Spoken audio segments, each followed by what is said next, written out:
what is happening in the Sahel with Burkina, with Niger, with Mali is unprecedented. We have young people who have gotten into power through extraordinary means which are understandable. And they are saying that our resources must now be used for the benefit of our people. And that is the way to go.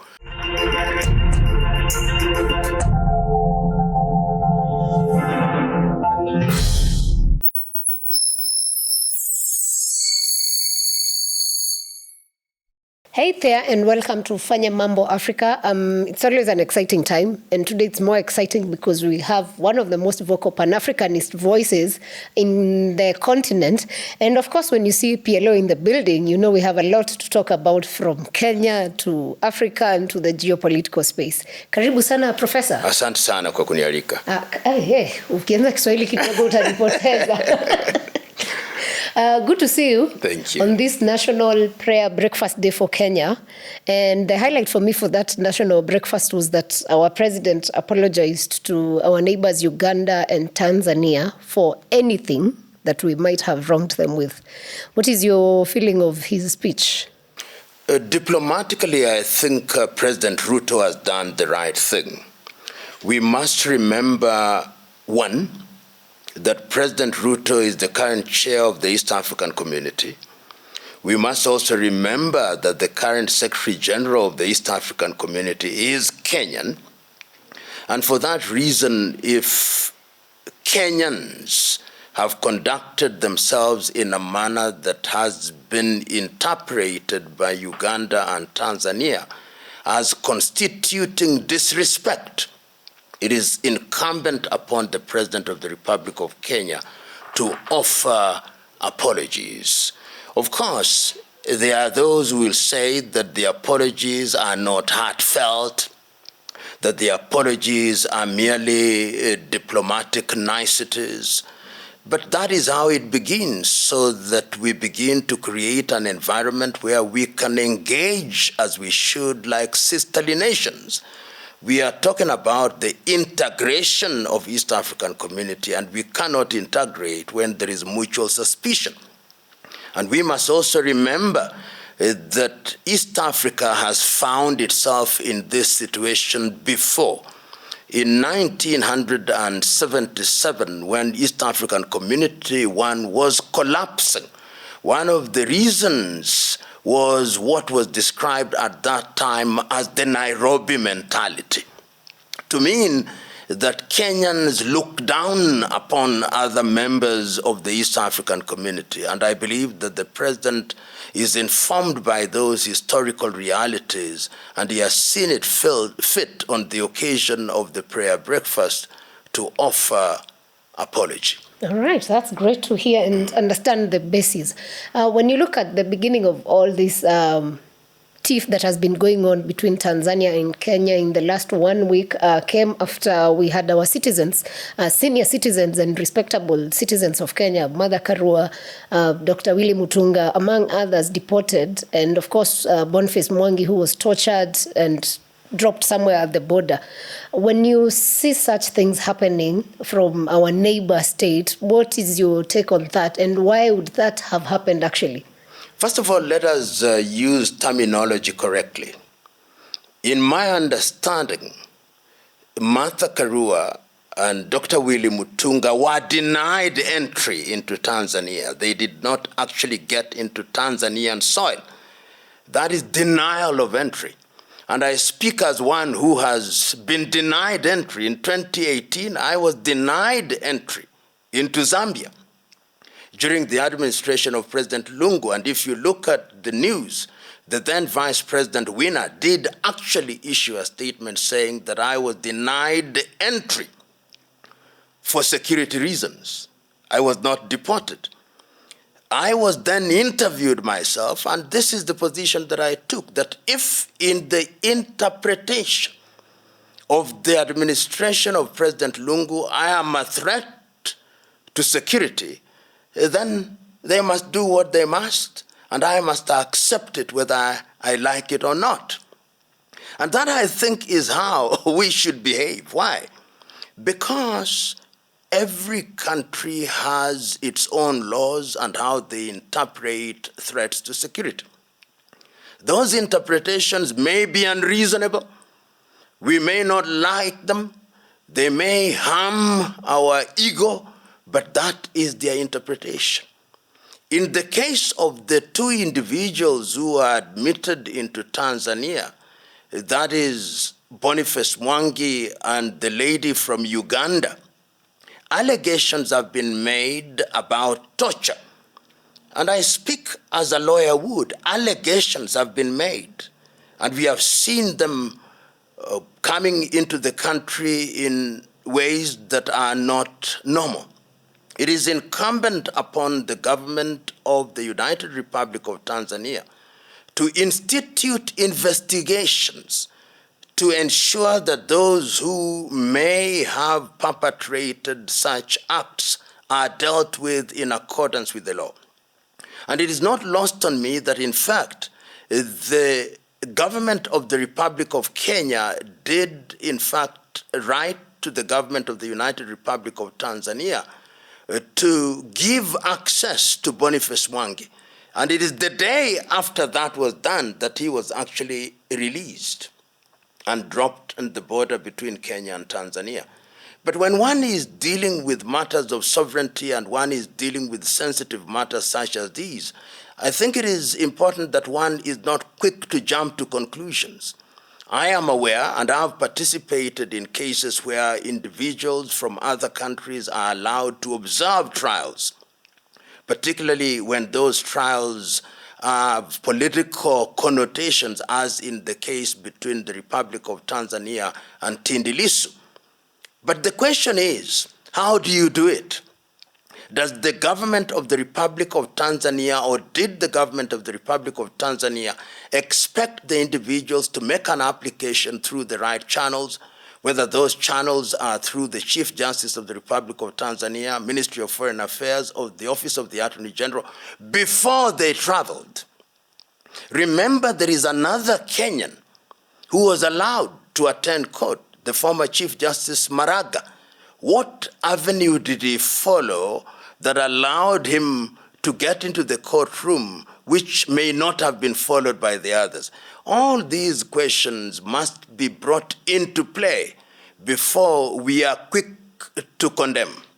And I am one who takes the view that the vitriol that we have then seen after their denial of entry and what one may call the brouhaha that has come about must be dealt with diplomatically.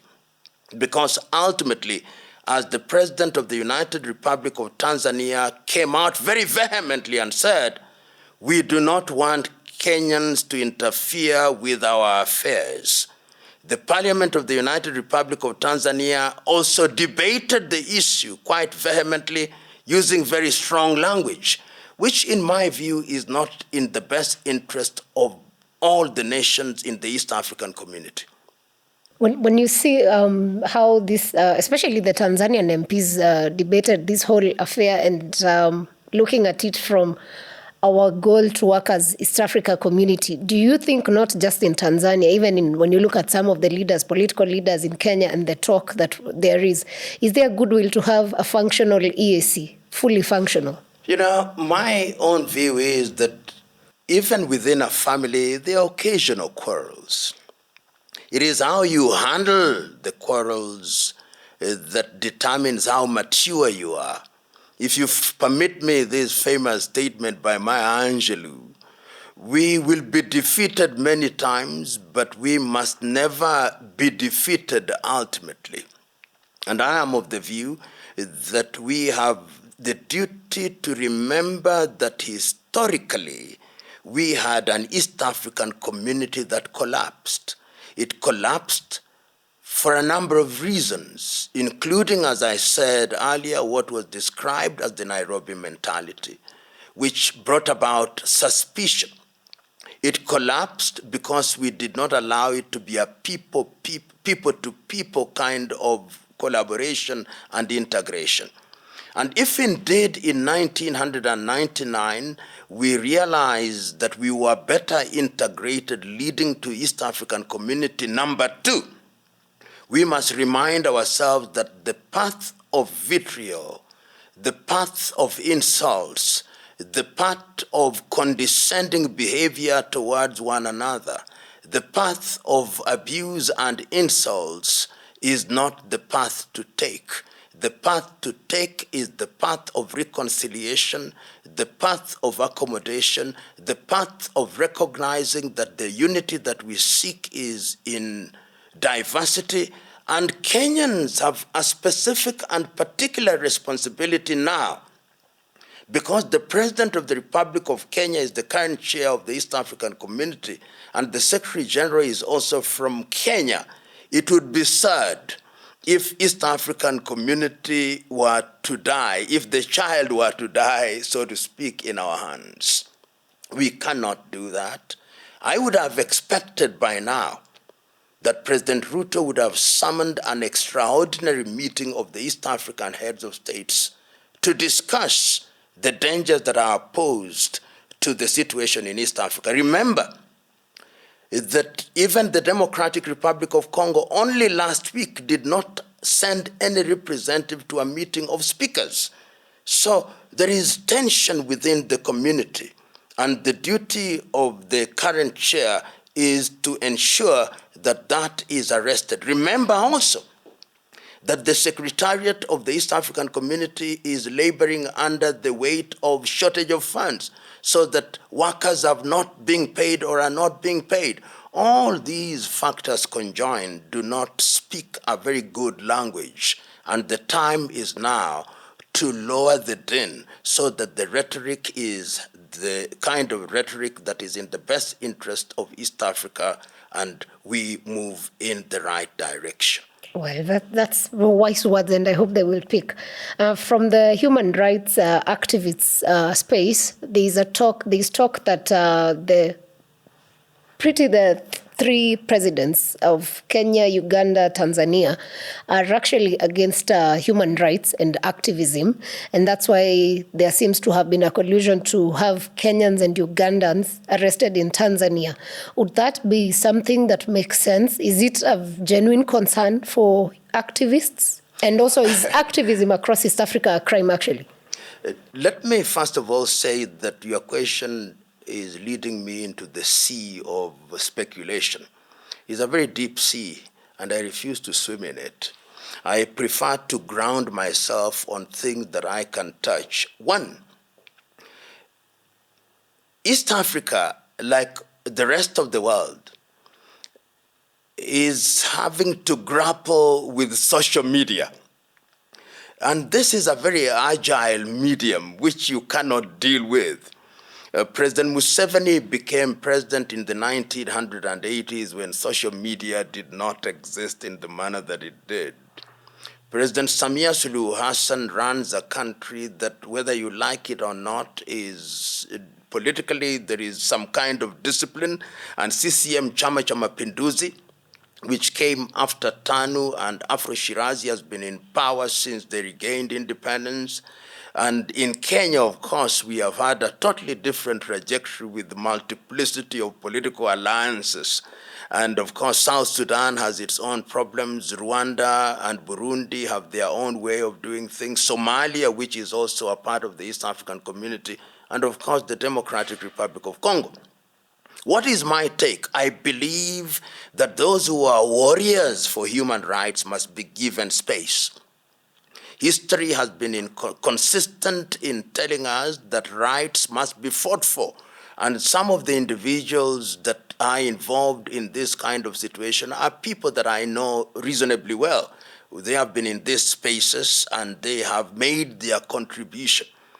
But it is also important to say that we are not integrated, so that there are certain things that one may very comfortably do in the Republic of Kenya. Remember that in the Republic of Kenya, we had a movement that led to the Constitution of Kenya 2010. And if you look at the Constitution of Kenya 2010, it allows for many things which may not legitimately be accommodated in the United Republic of Tanzania or accommodated in Uganda. And it is wise for those who are coming from Kenya to remember that the Tanzanian reality and the Ugandan reality is not necessarily the Kenyan reality. And when you do that, then you will recognize that your engagement in those countries must be informed by the realities of those countries. And this is not unique to Kenya, it's not unique to this region. We are seeing that even as we speak now with a new administration in the United States of America. We see it in the United Kingdom, we see it in Europe, we see it in China. These are the realities. So in a nutshell, I'm saying that one of the things that we must do as East Africans is to move towards integration. If you look at the constitutive document, the Treaty of the East African Community said that we will start with a common customs union, a common market, and ultimately political federation. In the year 2004, the then heads of states and government did say that we fast-track political federation. But nothing happened. All the deadlines given in that prescription have not been met. In fact, under the fast tracking, the president of the East African Community ought to have been sworn in the year 2010. That tells you that not all the countries are comfortable with surrendering aspects of their sovereignty to what would be an Arusha administration, Arusha being the current headquarters of the East African Community. And that tells you that people still want to ring fence, or politicians in respective countries want to ring fence certain things. And you see it even as regards bodies such as the East African Court of Justice. There are certain things which they are not allowed to deal with because they are restricted to the domestic jurisdictions. So sensitivity to those realities is what wisdom is all about. If one is going to be gung-ho about those things and to say that what happens in Nairobi must happen in Dar es Salaam or in Kampala or Kigali or Bujumbura or Kinshasa or Mogadishu or in Juba, then one will find that there will be pushback. That's very true. Some of the contributors that have been on this debate have been also the fact that Tanzania is both a member of EAC and SADC has also given them an upper hand of wanting to sort of, like we have Nairobi mentality, also Tanzania wanting to have its own maybe Dar mentality. You know, there is a sense in which I've always been one who is an opponent of fidelity to RECs, or regional economic communities. For historical reasons, Tanzania is a very strong member of SADC. And Tanzania is also a very strong member of the East African Community. And in fact, the headquarters of East African Community. The only other country that finds ourselves in such a situation is the Democratic Republic of Congo within the community. But it is also true that Kenya is a member of IGAD. And these regional economic communities, therefore, have problems because of multiple memberships. And that is why some of us, and quite a number of people, hold the view that ultimately these regional communities must be seen as building blocks for the African Union. Because once we treat them as such, we'll be, in a manner of speaking, governed at the continental level, with the administration in Addis Ababa be the one that is making these prescriptions on critical issues.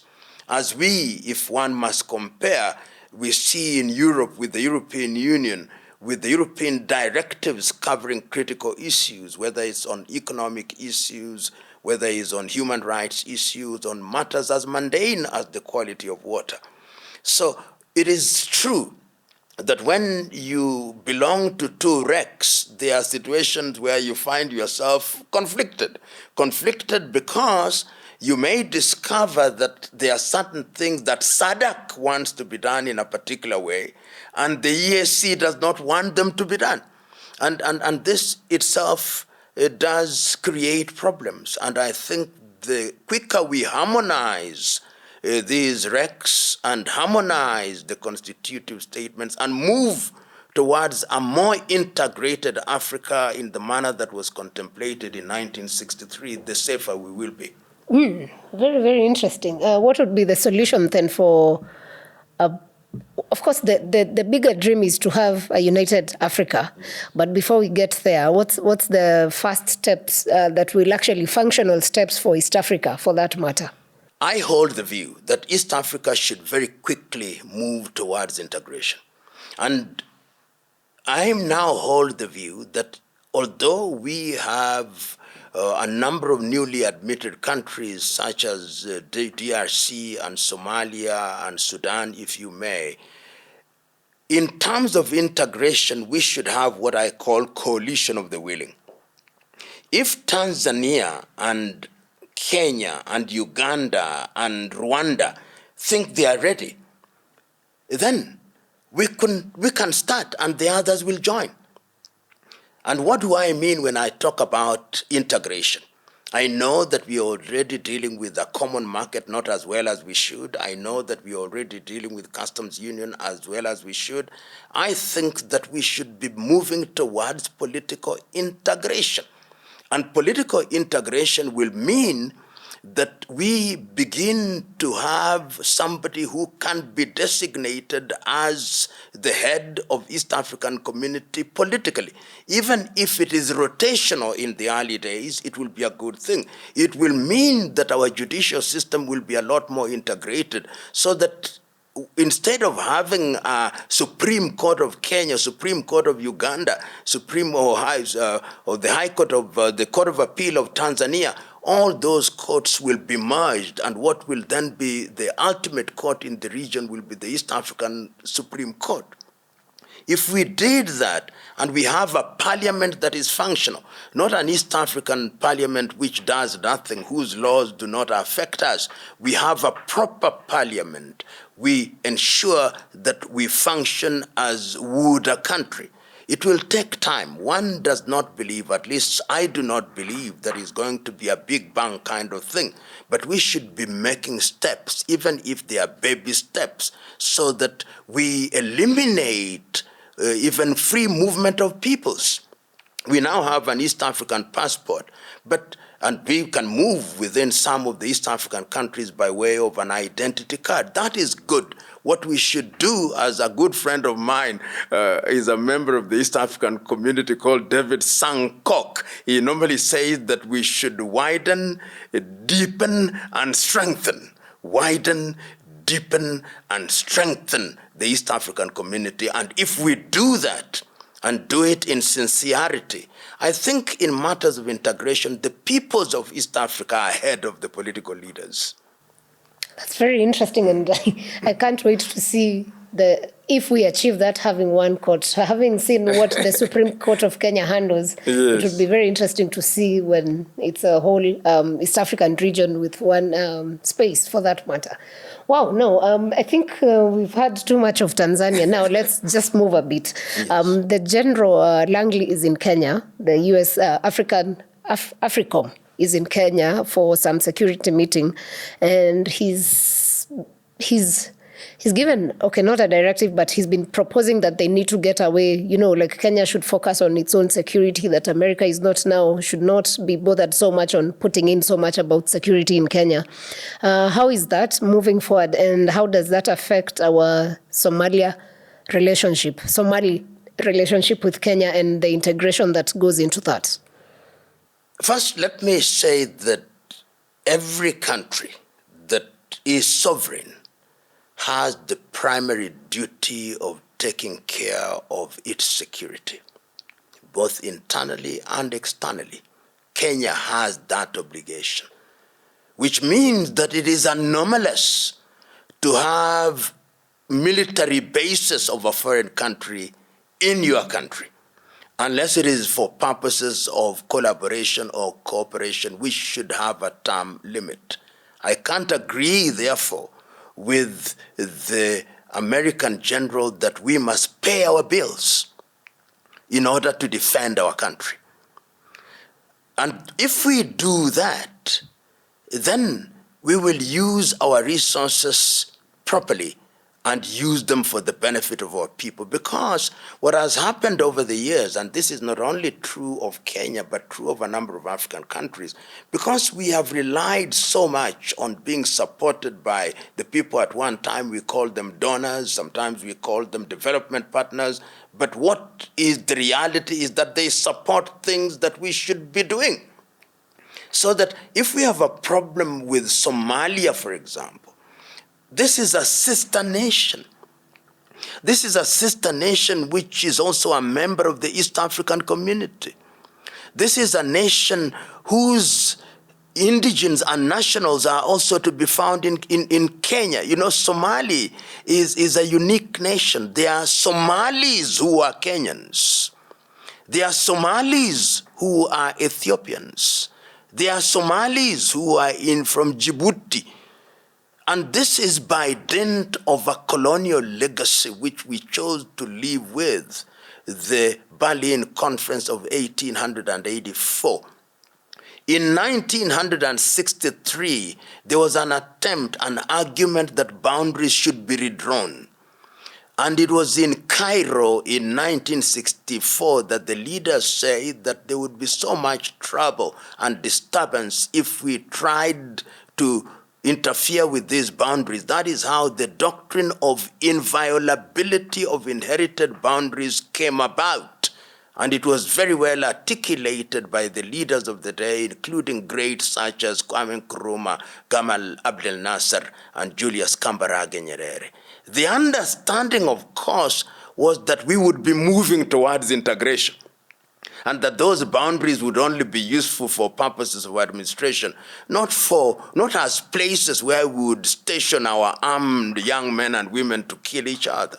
So going forward, I think that matters of security in East Africa should be the domain of the East African countries. And if there is any dispute, they should be addressed as such. And you will remember that even in Somalia, we have had Kenyan forces doing a reasonably good job. We have had Burundians. We have had Ugandans, which sends the message that we are capable of putting boots on the ground for the sake of our brothers and sisters. And the sooner we do that effectively, the more we will be respected.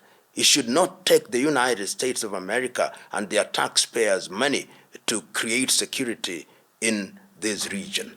You know what's interesting is that the same general was against Burkina Faso's president, Ibrahim Traoré, and saying that he's actually using gold money for his personal interests rather than the nation. While essentially what Traoré has done is to make his nation sovereign and let it work for its own. So when he speaks that about Burkina Faso, but then for East Africa, the talk is different. No, what's the message? They speak with both sides of the mouth. and that is what I call diplomatic schizophrenia, because they are split personalities. What is happening in the Sahel with Burkina, with Niger, with Mali is unprecedented. We have young people who have gotten into power through extraordinary means, which are understandable. And they are saying that our resources must now be used for the benefit of our people. And that is the way to go. This is the kind of thing that we want to see done. Of course, when you are doing the right thing, which is not in the best interest of the conceptual West, you'll be called many names. You'll be called a dictator. You'll be called many names. So let us brace for that. And let's wear our seatbelts, that anybody who tries to do the right thing, and Samora Moises Machel said it very well, that when you see any European power singing the praises of an African leader, you must ask yourself what that leader is doing against his or her people. Something else we have seen that, this week has had a lot of interesting diplomatic affairs. The IMF is now calling President Ruto to stop charging the lower cadre of citizens this SHA amounts, and just a result to, let them, because they can't fund that. The amount of money they make is too low. So now when we have this general saying this, then we have IMF saying this. What does that mean about Kenya, and why is then Kenya so important for them? Whenever I listen to the rhetoric from the Bretton Woods institutions as presently constituted IMF, World Bank, I laugh, because they are not interested in the best interest of African countries. It is these same institutions who in the 1980s came up with one-size-fits-all prescriptions, structural adjustment. We have never recovered from structural adjustment. Of course, occasionally they say the right things. If I would agree with them. We have a saying in Kiswahili, mgala muue lakini haki yake mpe, obaniani mbaya kiatu chake dawa. It means that those who are in the business of doing bad things, occasionally they may even produce good results, to transliterate it loosely for ease of understanding. So they are right. My own view is that if this administration were to use our funds properly, if, for example, we were to reduce wastage, reduce allowances, reduce these unnecessary foreign travel, reduce these things where people spend $500,000 to go and distribute bursary checks of 300 million, reduce these counties and have fewer governors and fewer ministers and MCA, we would have enough money to have a proper medical scheme where people below a certain level of income would walk into us. And I lived in this Nairobi. I lived in this country where in my rural home, and here where I lived in Nairobi, in Jericho and Maringo, I would walk into a dispensary, I would be treated, and I would receive medicine without paying a damn, because my taxes, or the taxes of my parents at that time, were being properly utilized. It can be done. And it should be done. I went to the University of Nairobi like many other people. I did not pay a single cent, except in the third year, when we now had loans only of 34,000 Kenya shillings. And I repaid it all like all others. It can be done. It can be done. But I want us Kenyans to stop using the word free. It is not free. It simply means that our taxes are being used to pay for them. They are not free. Somebody must pay for it, and it is us. So that the politician must not think that they are paying it for us. Like Robert Gabriel Mugabe of Zimbabwe once said, that thanking your politician for presiding over the building of a road is like thanking the ATM machine for giving you the money that you banked in the first place. Very interesting. Somaliland was to open a liaison office, but it was cancelled this week, actually. What does that now mean about our relationship with this country diplomatically as a country? There are many very complex issues in the lives of nations. Remember that at independence, there were two Somalis, so to speak. Somaliland, which was under the colonial tutelage of the British, and Somalia, which was under the tutelage of the Italians. They federated. It would appear that the wedding did not go very well, and in the 1900s and 1990s there was a war, and the reality on the ground as we speak is that there is a government in Hargeisa, which is Somaliland, which is not recognized by the United Nations and by the African Union as a separate country from Somalia. So there is, the Mogadishu government says there is only one Somalia, and it is only that one Somalia that can have diplomatic presence in Kenya or anywhere. It can be compared to the one China policy, where it is the Beijing government, not the Taipei government. But the reality is that there is an administration in Taiwan, in Taipei. So the question is, can Kenya offer diplomatic succor to Somaliland? My understanding is that the liaison office is not at the level of an embassy, but it is a recognition of a practical reality that there is a functioning entity called Somaliland. In terms of international relations, it raises very many questions, and Kenya will have to make a decision.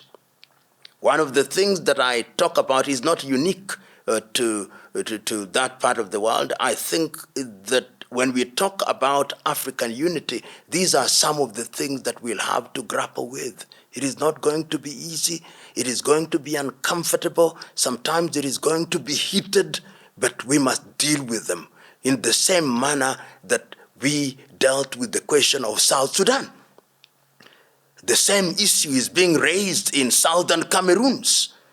You remember in the case of Nigeria in 1967, it even led to a civil war when Chukwuemeka Odumegu Ojukwu at that time declared that Biafra was a separate entity. So all these are very complex issues, and it would be careless on my part, and indeed on anybody's part, to be prescriptive about what should be done. But my view is that this is the opportunity for the East African community or the African Union to call extraordinary meetings to deal with these issues, because these kinds of tensions are not to be allowed to fester. We also know the situation as it is with Morocco and Sahrawi. But it seems we've taken aside already with Mudavadi's visit to Morocco the other day. You know, one of the things that Kenya is doing very consistently is to consistently make mistakes at the diplomatic front. So that was a mistake? We speak with both sides of the mouth, and therefore you do not know what we are saying. So my own view is that we should be very slow. We should understand what we are doing. This is not the first time that we are doing what we are doing. I remember at one time there was a representative of Sahrawi here and that of Morocco, and we were unclear of what to do, and of course we apologized. So once again we are in Rabat. I don't know whether in 2 weeks' time we'll be apologizing again. My own view is that on matters such as this, there should be a meeting of the African Union, and the African Union takes a position, and that position then binds all African countries, and those who do not want to be bound by it will have reservations. If you do that, then you'll be doing the right thing and making the right diplomatic decisions. And that's on the African level. On the African level, but at bilateral level, I think we are making too many mistakes. And this is not the first mistake that we are making. Making mistakes, I'm not saying. I am of the view that Sahrawi, the people of Sahrawi, should be allowed, this is my personal view, that the people of Sahrawi should be allowed to determine whether they want to be an autonomous state. It is a decision that they should make. And they should be allowed by way of a referendum, which is supervised by the United Nations and the African Union. When you're speaking of making many mistakes, and that has been a feeling with, I think, a lot of other critics, what then guides our foreign policy so that we are not finding ourselves in such blunders oftentimes? I think there has been published in the Kenya Gazette, I think I may be wrong, but it's session of paper number 1 of 2025, a 135-page document on Kenya's foreign policy, which I think is now available at the government printer. And I've read the document. It says many things. It's good on paper. It says what is going to drive us, how we are going to focus on the economy, among other things, how we are going to have brotherly relations, and how we are essentially going to be a country. It speaks once again to the position that we took in the 1960s, that Kenya is going to be non-aligned and positively neutral. As a student of history, I remember when the non-aligned movement came, and it was at the behest of Jawaharlal Nehru of India, President Sukarno of Indonesia, Joseph Broz Tito of Yugoslavia, Gamal Abdel Nasser, and of course Kwame Nkrumah. They were saying that the world is divided at that time between the West and the East, to mean the Soviet Union at that time. We in Asia, we in Africa are not going to align with any, but we are going to be positively neutral, to mean that if any one side is right in a particular thing, we'll support the right thing. That is why Nkrumah said we neither look east nor west, we look forward. Kenya, I hear us to be saying so, that we are going to work with the Russians, with the Chinese, with the Indians, if it is necessary to do so in our sovereign interest. We are also going to work with the Europeans and with the Americans and Australians and Canadians, if it is necessary to do so. And you Russians, you Chinese, you Americans, you British, you European Union, don't tell us what to do. This is our funeral. We organize it in our own way. You may sympathize with us, but let us fry in our own oil. And this funeral is very interesting because just the other day, a few weeks ago, the president was in China, and we sort of looked like we are looking east in the way he gave the speech. And after that, then Kenya was being discussed at the Senate in the US, and they were saying now we are going to rethink of how we relate with Kenya. So what does that mean then? Because we have the session paper is out, but the president goes, gives a speech. The US feels, no, this is not what is supposed to be discussed. You know, you must always remember that in international relations, the conceptual West and dominant countries, hegemons such as the United States of America, when they look at little economies such as Kenya, they think we should do their bidding. So when they discuss it, they say this little country with a GDP of 120 billion United States dollars, which is not even the size of Washington, D.C., they should wait for us to direct them. They should not be going and making decisions on their behalf. Yet in international relations, once you are sovereign country, size of economy does not matter. But that is the theory of it. The reality of it is that there are hegemons in the world, and African countries will continue to be discussed, whatever you do, as long as it's interpreted by these countries which are hegemons. Sometimes, not only the United States, sometimes if you listen to French leaders and even British, they still think we are their colonies. They still think so. They must be reminded we are not. And that is why I think the great American civil rights, John Henry Clark, said, black beauty without black power means nothing. We must be beautiful and powerful, and that power can only come about through integration. And that is why I'm one of the greatest proponents of integration. If we cannot do it initially with the Big Bang African Union, let's do it with East Africa. Because when you are dealing East Africa, immediately your population is approaching 300 million people. You have a big market. The internal market then becomes almost as big as that of the United States of America. The monies that we are spending in defense in each of these 8 countries can then be collapsed into one. Then you will be heard. And I want to conclude my answer by saying this. At one time, the same thing was told of South Africa when the president was Nelson Rolihlahla Mandela. And he told the Americans, where were you when you are now telling me I should not tango with Libyans? You are telling me I should not tango with the Cubans. You are telling me I should not have any relationship with the Palestinian Liberation Organization. Where were you when we were fighting apartheid? Please, you are our friends, but don't choose my other friends for me. At least allow me the dignity of determining who my friends are.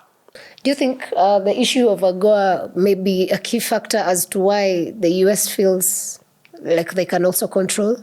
You know, Africa growth opportunity, if you look at the actual impact of AGOA in African countries, we can live without AGOA. African countries can live without AGOA. We only have been made to believe that AGOA is a magic wand upon whose strength we pronounce abracadabras and our economies grow. Not true. Look at our textile industry. Kenya has now overtaken Nigeria as the largest importer of second-hand clothing. And the second-hand clothing that we are using here is actually, they are dumping second-hand clothing here. Suppose we were to take a vow that we are not going, and in fact in East Africa it had been agreed that we will not import second-hand clothes. Suppose we were to take that and we say we are reviving all our textile industries. What would it do? It would mean we would be farming cotton. It would mean that we would have cotton cake for animals. It would mean that the entire value chain that is related would be revived with accompanying jobs. It would mean that we would now be making clothes for our own people, and it would grow our economies, and we would not, in fact, be exporting anything to the United States of America. We must wake up. As the young people now say, we must be woke. And integrate, for that matter, Absolutely. for it to work. Very interesting. You've mentioned about Mandela and his lecture to the US back then. President Ramaphosa was in US the other day. Of course, there's a video that was shared that was not was fact-checked and was not real. But how their conversation with President Trump went, what is your take, and how do you feel about that? I've watched that clip many times, and it evokes mixed feelings. That this Cyril Ramaphosa is the president of a country that bore the brunt of racial discrimination, still bears the brunt of racial discrimination. He is subjected to videos which are completely taken out of context. And he has to sit there like an errant high school prefect, summoned by a principal, to be told, why did you not do this? Why did you allow it to come to the attention of the principal? As an African, I feel pained. But yet there is another positive aspect to it. That in the face of that provocation, Cyril had what one may call preternatural equanimity, calmness, that allowed him to sit. And for that reason, he is to be admired. Other people would have walked out of that meeting, but he sat there. And I think it is his trade union background that made him sit through all that. But there is another question. Did he have to go? This is the question. I personally hold the view that he went too soon. I hold the view that negotiations should have been held at a lower level and only ultimately escalated to the presidential level. Remember, it was coming at a time when their ambassador had been declared persona non grata in the United States of America. So I hold the view that it should have gone slowly. Of course, somebody will say, and rightly so, that I'm speaking on hindsight, and hindsight is always perfect. But that is my feeling. But it was sad that that happened. Why do you think, what is the interest of Trump in South Africa? You know, South Africa is an important country in Africa. This is, depending on who you are talking to, and the fundamental that you are looking to is either Nigeria or South Africa, which is the largest economy, and the Egyptians always have something to say about that. But that is not important. What is important is that South Africa is a large economy with numerous resources, with white population. which holds the economy. A white population which has also declared that they want to create their own country in the Cape. So the interest of the United States of America and the Trump administration, as I see it, is that these are our kith and kin. And wherever they are, we are going to protect them. And we don't care about history. And that history is very recent and is still alive, as I said. You visit South Africa, you still see the vestiges of apartheid. And I hope that there will be reflection. It gladdened my heart, and it gladdened my heart that there are still a number of South Africans of white extraction who did not buy the narrative, who are able to quickly to point out that some of the footage that was being shown or the pictures that were being shown were actually taken out of the Democratic Republic of Congo. So it tells you that there is a lot of work to be done, because there are people who still think and still instinctively support apartheid South Africa. And remember that apartheid is a mental construct which is still alive and well. But we cannot, in this day and age, when we now recognize that we must have a world where, as Robert Mangaliso Sobukwe said in 1960, when he was asked about racial discrimination, he said that the only race in the world is the human race. Once we reach that level, then we will not be talking about the thing that we are talking about. Okay, something else that stood out for me was that Elon Musk, who's of course been fighting SA for reasons, maybe wanting to have his company given license to operate and other things, of course, land issues, was among the people who were to welcome Ramaphosa. What is the message in this case? You know, the gentleman Elon Musk, from what we see, has entered into a space where he now combines money and political power. And being South African, I think it is his time to get back to these boys of the black empowerment. Remember that Cyril went into the black empowerment space immediately after the first election, and is very powerful. He's one of the richest Africans in that part of the world. And I think that Elon Musk says that now that I am Tesla, now that I am, this now called X, now that I'm in this space, I want to go back and rule the roost in my country. And in a manner of speaking, you know, appearances are very important. Both sides were very deliberate in who was brought to the table. On the side of the United States of America, you have Elon Musk, one of your own. On the side of Cyril Ramaphosa, you have some whites, the Ruperts, and they say, yes, this is one of your own. So there was what one may describe as an intellectual pull and push.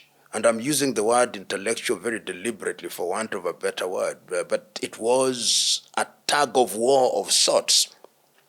Everybody trying to demonstrate that we are in the right, with the other trying to humiliate the other one, and the other saying, you cannot humiliate me. What you are saying is not true. And Elon Musk, it would appear, is going to get what he wanted, to have Starlink alive and well in South Africa. As to who won, the jury is still out. Still waiting to see. Just yesterday, President Trump, of course, his Marco Rubio has said that they are going to stop funding of international students mostly. And of course, the biggest target at this moment is the Harvard University. What happens that, especially, of course, there is black and other racial students who travel to the US to study? And also review of visas of the black community so that we cross-check what people share on social media.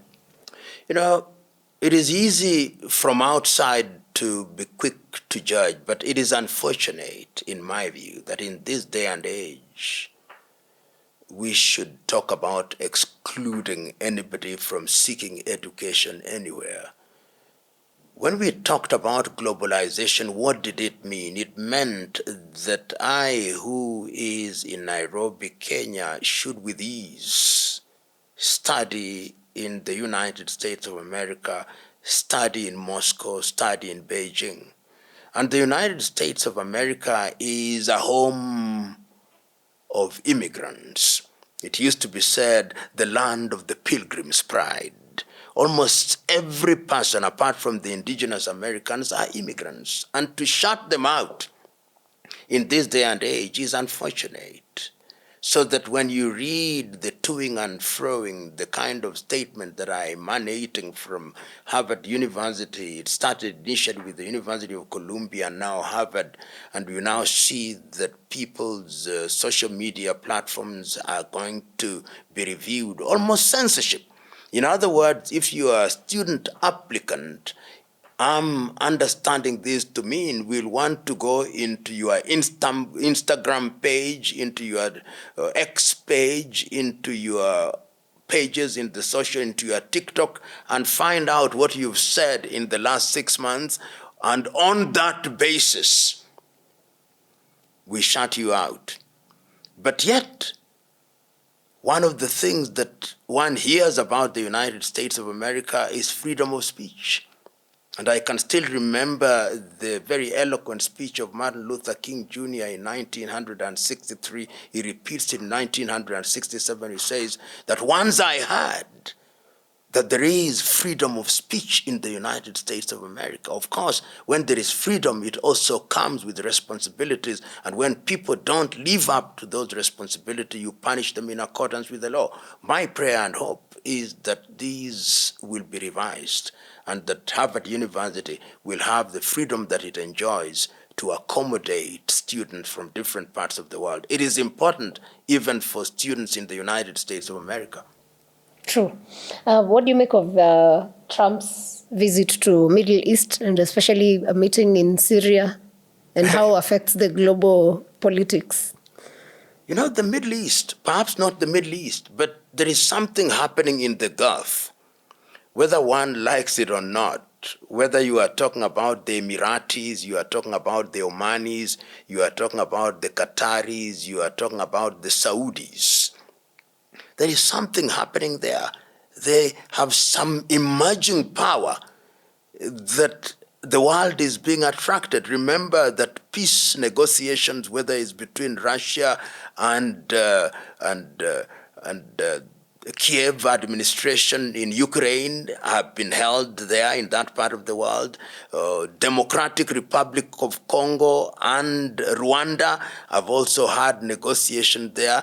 And we have seen in the recent past that I think it is the Saudis and the Qataris who paid off the debts of Syria.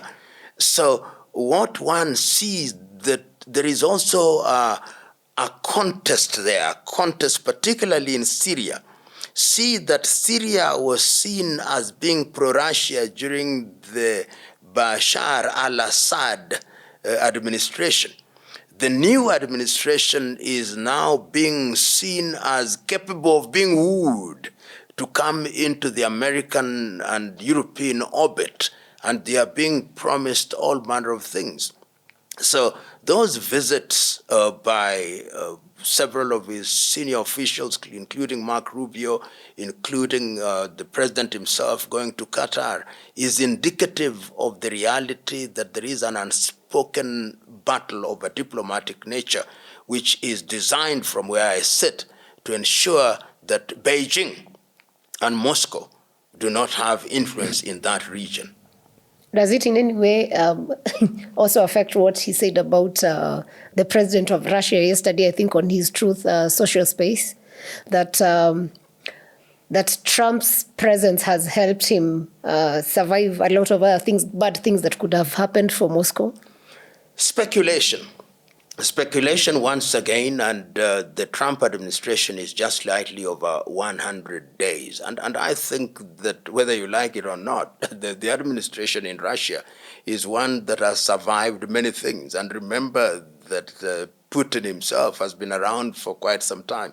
So I think he's sufficiently agile to survive many things without being helped in the manner that somebody would want to say he's helped. That would be my interpretation. So it's not as straightforward that because, therefore, I think it is a lot more nuanced. Okay. Very interesting. Yeah. Back home, before we come to the end, we have seen a lot of debate happening with the movement of the public seal from the AG's office to State House, back again from the government spokesperson saying, actually, no, it did not move, it's back in AG's office. What does the Constitution say about that? And then why would we have that confusion? First of all, it is a debate that we ought not to be having. I've seen one of my colleagues who says that it did not move. I've seen somebody saying it did not move. The public seal is a seal which is used for executing documents which are for the people of the Republic of Kenya and has been and should be resident in the office of the Attorney General of the Republic of Kenya. Any attempt to deal otherwise would not be in the best interest of the people of Kenya. Of course, there is so much denial and assertions on either side, and one does not know what the actual situation is. But the reality is the Attorney General of the Republic of Kenya should be the custodian of the seal for the people of the Republic of Kenya and to be utilized as guided by the representatives of the people of Kenya. And those representatives of the people of Kenya are members of parliament, to mean the National Assembly and the Senate, who when they make law and they become law by dint of the signature of the chief executive of the Republic of Kenya, then the seal will be used as directed. In other words, the Attorney General of the Republic of Kenya simply is a hand to use it for the benefit of the people of Kenya as directed by them. It is unfortunate that we even find ourselves in such debates. Can any other lawyer use it, or it has to be signed, utilized by the AG? Remember, the office of the Attorney General is not an individual. Sometimes we tend to individualize offices. The office of the Attorney General is an office which periodically has occupants. So let us look at the office as an institution, not individuals who come and go. Interesting. Yeah. Now, there's a case in court about IBC and the membership. Of course, I know we can't discuss that for legal issues, but I would want to know how important, because there is something that came up that without the delimitation not happening, then we can't have an election in 2027. How important is delimitation, and does that affect, constitutionally, does it affect where we are as a country? That is, some of these arguments that I see, and there is no shortage of people and there are no shortage of lawyers with different interpretations, as it should be. First of all, I refuse to believe that the IEBC only functions when you have commissioners. There is a secretariat, and that secretariat, I believe, has and continues to do work, and we've been paying them, even in the absence of the commissioners. So to say that no work has been going on and that work will only begin when these commissioners come in is without basis. What the commissioners will do is simply to approve the things that have been determined by the secretariat, because the commissioners are not experts in these things. It is the secretariat. And it is true to say that there are certain things that are time sensitive. But to say that we'll not have elections because the IEBC has not been properly constituted, I know Kriegler said, in the Kriegler report, he did say that it is proper that an IEBC should be properly and fully constituted at least 3 years before the elections so that they have time to prepare. That was the practical bit. And I'm also of the view that when you are dealing with an electoral body in a country whose politics is run through suspicion, the sooner they are in place, the safer. And I hope that some of these cases will be determined as a matter of priority and that the individuals will then have the opportunity to serve. We also have become a country where we litigate about everything. This idea that there'll be some angels who will come and run our elections and then we'll all accept is completely misguided. And the individuals who have been taken through the mill, I heard somebody say that this and that is related to this and that. Who says that if you are related to somebody, you cannot be appointed? Once you are appointed, you become an independent commission. And it's only in Africa that these debates go on. If you go to India, you don't have these elaborate things called IEBC. You go to countries in Europe, you don't have elaborate things called IEBC. Elections are called in 1 week and you have election. But the reason why we have these difficulties is suspicion. We have a class of politicians who have been with us since the 1980s, who believe that if they don't win an election, then the election has been stolen. Even if you brought the angel himself to run those elections and those individuals lose the election, they would still say the elections are rigged. So the first thing that Kenyans must deal with is the trust question. We must begin to create institutions that we trust. It's going to take time, but that is work that we must engage in, and engage in spiritedly. You've not addressed the issue of delimitation and why it's important, and if it's to be done, what exactly does it mean? Delimitation simply means that if we go through the Republic of Kenya, it may be necessary by reason of increase in population in different areas to create new constituencies or to merge them. And I think there is a law that if it is made within a certain period, within a certain time limit, then that particular constituency that is created cannot be the basis of representation in the immediate election unless it was done after some time. But to me, that is not a problem. In fact, some of us hold the view that the constituencies we have should be reduced, should be merged. And let me tell you, some of these things, even if they require constitutional amendment, which amendments are legitimate, if it requires amendments to the law and those amendments are legitimate, I've been in this country, it can be done in a month. And the things that stand in the way can be removed in a month. It is not rocket science. All these things are about identifying what is in the national interest, and if we have the goodwill, they can be done. So let us not be consumed in this thing that there are impossibilities. When there is goodwill, even mountains can be moved. Very true. Your final message, especially to Kenyans and the East African community, with regards to uniting for a better East Africa so that at the end of the day we are able to achieve a united Africa?